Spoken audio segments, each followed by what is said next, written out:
آپ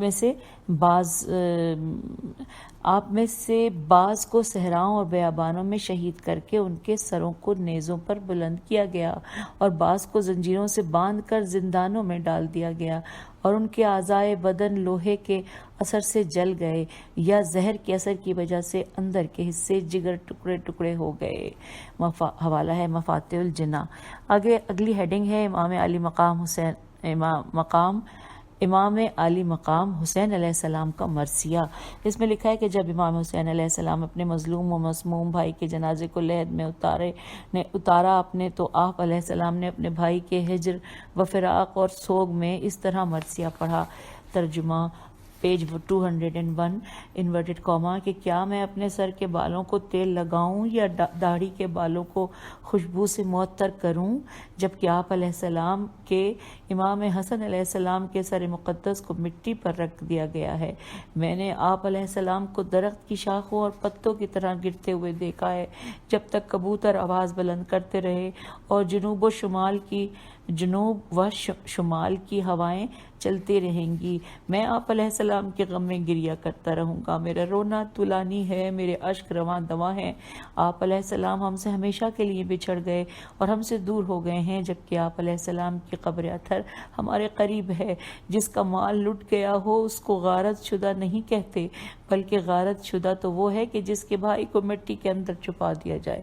inverted comma close. حوالہ ہے مناقب ابن شہر آشوب، جلد نمبر 4 صفحہ نمبر 45۔ اب یہاں پہ آگے چلتے ہیں، لکھا ہے فارسی زبان کے ایک شاعر نے امام مظلوم حسن علیہ السلام کی مظلومانہ شہادت پر ان اشعار میں مرثیہ پیش کیا۔ اب یہ ہم کوشش کر لیتے ہیں پڑھنے کی۔ اے ماہ چرخ پیر و مہین پورے عقل پیر، کز عمر سیر بودی و در بند غم اسیر، قربان آن دل و جگر پارا پارا ات، الف تے لکھا ہے ات، از زہر جاں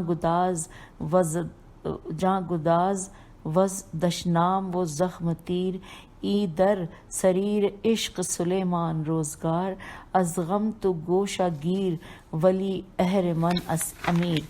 اب اس کا ترجمہ صفحہ 202 پہ پڑھ رہے ہیں کہ اے عظیم آسمان کے چاند اور عظیم عقل کے بزرگ ترین فرزند علیہ السلام، آپ زندگی سے سیر ہو گئے اور بند غم اسیر ہو گئے، اور آپ علیہ السلام کے دل اور جگر زہر جاں گداز اور تیروں کے زخموں سے پارا پارا ہو گئے۔ اے عشق سلطنت کے سلیمان وقت، تو رنجیدہ حالت میں گوشہ گیر ہے، اور ہر من، یہاں پہ لکھا ہے بریکٹ میں شیطان، امیر بنا بیٹھا ہے۔ انورٹڈ کاما کلوز ہو گیا۔ پھر لکھا ہے آیت اللہ اصفہانی نے امام علی مقام کی بارگاہ ولایت میں یوں ہدیہ عقیدت پیش کیا۔ یہ بھی تھوڑا سا لمبا ہے سامعین، اور ہے کیونکہ فارسی میں، اس کا ترجمہ ہی پڑھ لیں تو بہتر ہے۔ ترجمہ میں لکھا ہے انورٹڈ کاما کہ آپ علیہ السلام نے دوستوں سے بھی بے حد ملامت سنی ہے اور تنہا اجنبی کے ہاتھ سے ستم برداشت نہیں کیا۔ پیاس کی وجہ سے آپ علیہ السلام تو اتنی بے چینی و بے تابی محسوس کر رہے تھے کہ آپ علیہ السلام کو زہر